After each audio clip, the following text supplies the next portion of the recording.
जय हिंद दोस्तों। आइए देख लेते हैं बीए थर्ड सेमेस्टर के पेपर नंबर 1 को। और आज का ये जो पेपर नंबर 1 होगा इंक्लूसिव एजुकेशन आपका है समावेशी शिक्षा। दोस्तों समावेशी शिक्षा इंक्लूसिव एजुकेशन के अंतर्गत आज हम लोग जो देखने जा रहे हैं वो लेक्चर नंबर 7 होगा। दोस्तों अगर आप इसके पहले जो 6 वीडियो आप नहीं देखे हैं, जैसे इसके पहले हम इस बुक के जो आपके सामने ये बुक दिखाई दे रहा है, इस बुक से संबंधित 6 महत्वपूर्ण वीडियो बना चुके हैं। अगर आप ये सारे के सारे वीडियो देख लेते हैं तो आपका टॉपिक वाइज तैयारी जो हमारा इस चैनल का लक्ष्य है ये बिल्कुल क्लियर हो जाएगा। तो दोस्तों अगर ये वीडियो आप नहीं देखे हैं तो इस चैनल के डिस्क्रिप्शन में हम लिंक दे रहे हैं, जा करके वहाँ आप ये सारे के सारे वीडियो देख लीजिएगा। और आइए जो नेक्स्ट टॉपिक है आज का, ये जो टॉपिक है आज का टॉपिक आपका है भारत में विशिष्ट शिक्षा, एकीकृत शिक्षा एवं समावेशी शिक्षा की सेवाएं। दोस्तों ये बहुत महत्वपूर्ण टॉपिक हो जाता है समावेशी शिक्षा के अंतर्गत, क्योंकि जो समावेशी शिक्षा होता है उसमें विशिष्ट बालकों को भी स्थान दिया जाता है, सभी बच्चों को एक साथ पढ़ाने का स्थान दिया जाता है।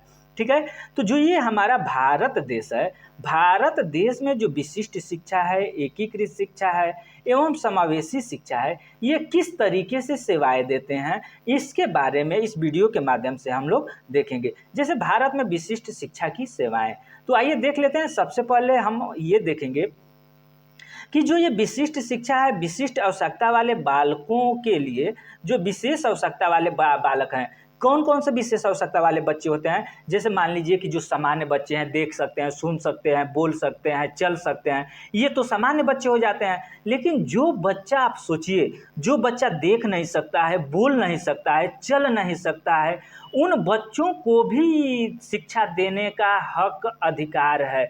अगर देखा जाए तो ये जो विशेष आवश्यकता वाले बच्चे होते हैं ये भी हम ही आप लोगों के बीच के बच्चे होते हैं, और ये इनको भी शिक्षा का अधिकार है, और ये भी समाज के मुख्य धारा से जोड़ने का इनको भी हमारा कर्तव्य बनता है। तो हमारा विशिष्ट आवश्यकता वाले बालकों के लिए विशिष्ट शिक्षा दी जाती है। ये सेवाएं निम्न प्रकार से दी जाती है। अब किस प्रकार से दी जाती है, यहाँ पर पहला पॉइंट आप लोग देखेंगे और ध्यान से अगर समझेंगे तो ये समझिए कि हम ये पूर्ण विश्वास दिलाते हैं कि आपको फिर से इसके बाद कोई वीडियो देखना नहीं पड़ेगा। पहला है आपका जो समावेशी शिक्षा हेतु परिभ्रामी अध्यापकों की व्यवस्था। दोस्तों इसमें हम आपको बताना चाहते हैं कि जो ये समावेशी शिक्षा देख रहे हैं, तो आपके यहाँ आपका जो स्कूल है, आपके स्कूल में समावेशी शिक्षा के अंतर्गत परिभ्रामी अध्यापक, यानी जो स्पेशल बीएड किया हुआ है, स्पेशल डीएड किया हुआ है, जो दिव्यांग बच्चों को पढ़ाने के लिए स्पेशली होता है, तो ये बच्चे, ये जो टीचर होते हैं स्पेशल एजुकेटर, इनको परिभ्रामी शिक्षक भी कहते हैं। और ये जो टीचर होते हैं आपके सामान्य विद्यालय में महीने में 1 बार 2 बार, यानी जिस तरीके से उनको समय मिलता है उस तरीके से ये आपके सामान्य विद्यालय में, जैसे मान लीजिए कि आपका जो गांव का विद्यालय है, जो भी सरकारी विद्यालय है, उसमें ये परिभ्रामी शिक्षक जाते हैं और जितने भी प्रकार के जो दिव्यांग बच्चे होते हैं उनका वो मूल्यांकन करते हैं, शैक्षिक सपोर्ट करते हैं। ठीक है, टीचर को ट्रेनिंग देते हैं, अभिभावक को भी ट्रेनिंग देने का काम करते हैं। ठीक है, तो समावेशी शिक्षा के अंतर्गत जो परिभ्रामी अध्यापक हैं इसकी व्यवस्था की गई है। ठीक है, अब नेक्स्ट हम लोग देखेंगे कि भारत में और क्या क्या व्यवस्था की गई है दिव्यांग विशेष आवश्यकता वाले बच्चों के लिए। तो आपका दूसरा पॉइंट जो हो जाता है ये समाज सेवियों तथा विशेषज्ञों की व्यवस्था। ठीक है, तो भारत देश में विशिष्ट बालकों की प्रशिक्षण करने के लिए समाज सेवियों तथा विशेषज्ञों की व्यवस्था करनी चाहिए। इसके लिए ये लोग अधिक लाभकारी सिद्ध होते हैं। विशिष्ट शिक्षा के क्षेत्र में ये विशिष्ट रूप से प्रशिक्षित होते हैं। ठीक है, यानी विशिष्ट शिक्षा, दोस्तों आप लोग स्पेशल बीएड का नाम तो जरूर सुने होंगे, नहीं सुने होंगे तो स्पेशल जो बीएड होता है ये भी 2 साल का कोर्सपॉन्डेंस भी होता है, यानी पत्राचार से आप बीएड अगर कर लेते हैं विशेष शिक्षा में, तो दिव्यांग बच्चों को, जो विशेष आवश्यकता वाले बच्चे होते हैं उनको भी आप पढ़ा सकते हैं, और जो सामान्य बच्चे होते हैं उनको भी पढ़ा सकते हैं। ठीक है, तो अगर ये विशिष्ट आवश्यकता वाले क्षेत्र के जो टीचर होते हैं इनको विशेष क्षेत्र में जानकारी होती है, जैसे आप लोग सामान्य बीएड कर रहे हैं तो सामान्य बच्चे को कैसे पढ़ाना है, क्या क्या पढ़ाना है, कैसे आईपी बनाना है, कैसे लेसन प्लान बनाना है, आप लोग सीख रहे हैं। उसी तरीके से विशेष शिक्षा में जो बीएड करता है, विशेष बच्चों को कैसे पढ़ाना है, कैसे आईपी बनाना है, किस तरीके से उन बच्चों को शिक्षित करना है, इसके बारे में विशेष शिक्षक को भरपूर नॉलेज रहता है। ठीक है, अब देखेंगे कि सप्ताह में 1 या 2 बार यदि सम्मत से, यानी यहाँ पर गलती है, बार यदि समय से, ठीक है, समय से, तो प्रत्येक दिन इस विशिष्ट व्यक्तियों की सहायता व निर्देश लेनी चाहिए। अब देखेंगे तीसरा क्या पॉइंट है, तो तीसरा अतिरिक्त कक्षा की योजना। दोस्तों भारत देश में जो अतिरिक्त कक्षा यानी एकीकृत शिक्षा का नाम आप लोग सुने होंगे, नहीं तो हम वीडियो जब बना रहे थे उसमें ये पहला या दूसरा वीडियो होगा एकीकृत शिक्षा।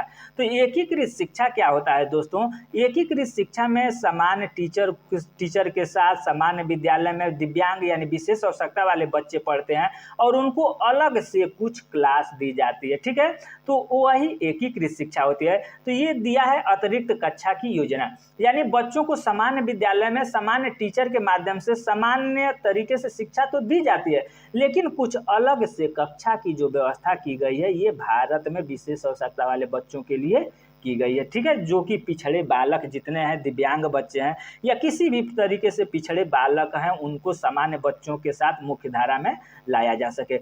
अब देखेंगे दोस्तों यहाँ पर एक एडवर्टाइज है, या एडवर्टाइज कहिए या ये समझिए कि ये मेरे लिए मोटिवेशनल का काम करता है। अगर आप बीएड कर रहे हैं, ठीक है, कोई भी यूनिवर्सिटी हो और आप बीएड कर रहे हैं या सीटेट कर रहे हैं, तो ये चैनल के माध्यम से अगर आप जुड़ जाते हैं तो आपको बीएड की हर एक सेमेस्टर की तैयारी बिल्कुल फ्री में टॉपिक वाइज कराई जाएगी। इसके साथ साथ सीटेट के लिए भी कुछ बहुत सारे ऐसे महत्वपूर्ण क्वेश्चन या ऐसे क्लास आपको चलाए जाएंगे कि सीटेट अगर बाई चांस आपका 2 नंबर 5 नंबर 8 नंबर से अगर रुकता होगा, आप पेपर दिए होंगे कभी, तो 100% आपका निकल जाएगा। तो आप नए अगर इस पर हैं तो चैनल को सब्सक्राइब करके बेल आइकन को दबा लें और ज़्यादा से ज़्यादा दोस्तों शेयर करेंगे, ठीक है।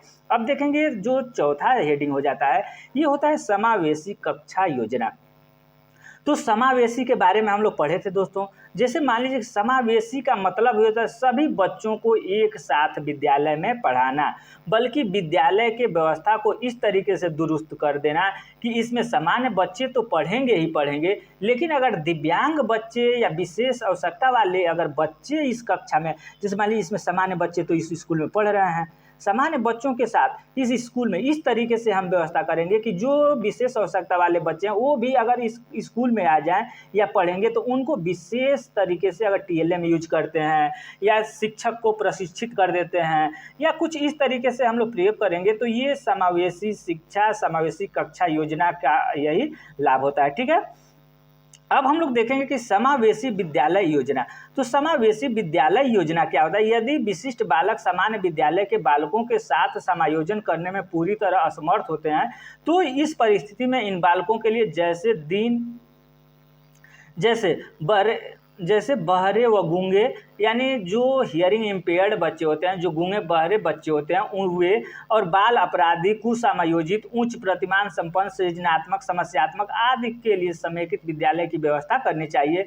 यद्यपि इसमें खर्च अधिक पड़ता है, इसके लिए विशेष कक्षाओं व भवनों का निर्माण, प्रशिक्षित तथा योग्य अध्यापक, चिकित्सक, निर्देश के विशेषज्ञ, अवयव सामग्री की आवश्यकता पड़ती है, ठीक है। अब देखिए आवासीय विद्यालय योजना। तो दोस्तों जो दिव्यांग बच्चे हैं या विशेष आवश्यकता वाले बच्चे हैं, उन लोगों के लिए आवासीय विद्यालय बहुत महत्वपूर्ण होता है। क्यों महत्वपूर्ण होता है कि आप सोचिए कि जो दिव्यांग बच्चे हैं, जो बच्चा देख नहीं सकता है, जो बच्चा सुन नहीं सकता है, तो उसको क्या आप अकेले विद्यालय में जाने के लिए छोड़ेंगे? नहीं छोड़ेंगे, पहली बात। दूसरी बात कि जब आवासीय जो विद्यालय होता है उसमें इन बच्चों, जैसे मान लीजिए कि बहरे और गूंगे अगर बच्चे हैं और मान लीजिए कि घर पर वैसे बच्चे कितने मिलेंगे, एक ही बच्चा रहेगा और सब सामान्य लोग रहेंगे, तो एक बच्चे के अगल बगल में सब लोग सामान्य रहेंगे, तो क्या होगा, इस बच्चे को चिढ़ाएंगे। जो आपका दिव्यांग बच्चा है उसको लोग चिढ़ाएंगे।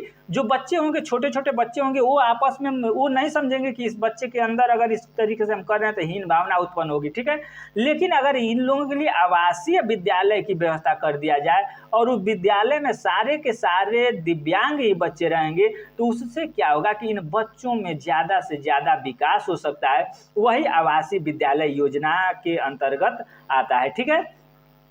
अब नेक्स्ट देखेंगे एकीकृत शिक्षा की सेवाएं। दोस्तों एकीकृत शिक्षा की सेवाएं इसके पहले भी हम लोग वीडियो में देख चुके हैं, लेकिन फिर भी आपको हम यहाँ बताना चाहेंगे कि जो एकीकृत शिक्षा की सेवाएं हैं, इसमें एकीकृत का मतलब हो जाता है कि सामान्य विद्यालय, ठीक है।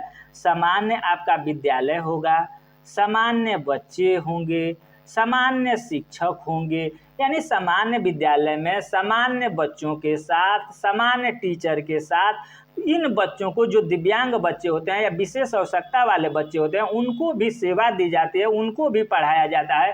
लेकिन एकीकृत शिक्षा में क्या होता है कि इनको स्कूल में जो शिक्षा दी जाती है ये क्लास में तो दी जाती है, लेकिन अगर मान लीजिए कि हियरिंग इम्पेयर्ड बच्चा है, जो बच्चा देख नहीं सकता है, तो उसको अलग से हम लोग 1 घंटा 2 घंटा के लिए ब्रेल लिपि या स्पीच थेरेपी या फिजियोथेरेपी करा करके और सामान्य बच्चों के लेवल में बनाने का हम लोग प्रयास करते हैं।